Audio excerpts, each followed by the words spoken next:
Peter, how can you diffuse conflict?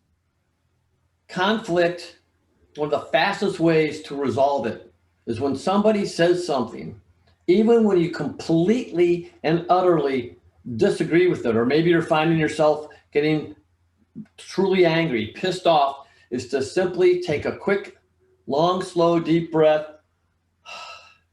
and look the other person in the eye and say, thank you for sharing that. It's called validation or acknowledgement.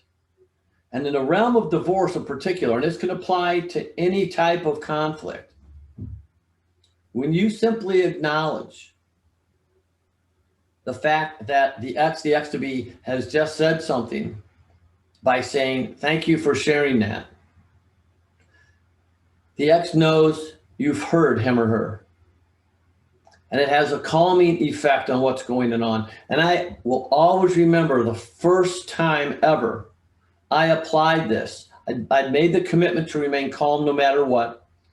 And I've shared before, I wasn't perfect, but I became really good at it and things started to shift. But the very first time when the ex said something that I just completely disagreed with, but I started thinking about it as I took my slow, deep breath and I just looked her in the eye and I said, thank you for sharing that.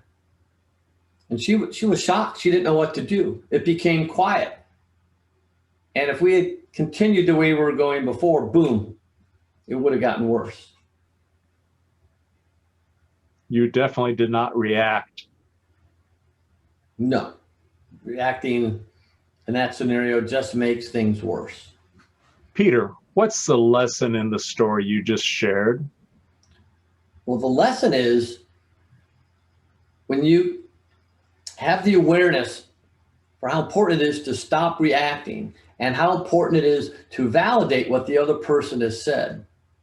And whether it's saying, thank you for sharing, or I wasn't aware that's how you felt about things, I didn't know that, whatever it is, you are showing, you are demonstrating, you're acknowledging that you have heard what the other person has said. And that will tend to diffuse what could have become an explosive, conflictive situation.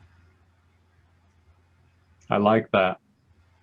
So my call to action for you who are watching right now, is to think of something, a short phrase, something you can say, and you have to mean it from here, from your heart. For the next time the ex says something and you feel yourself about to explode, to be triggered, to acknowledge what he or she has just said. Write it down, say it out loud 5 times, and apply it the next time the opportunity arises. Oh, I love this, Peter. And even though I'm not divorced, I can do this with my wife too. There are times where we interact and I get upset. And instead of getting upset, I can do what you just suggested. I can diffuse the situation. I accept, and I'll bet you accept too. And I hope that is the case. I will actually follow through on that myself within the next 2 days as well. So thank you, Keith. Thank you one and all. Look forward to seeing you next week. Thank you. All right. Bye-bye.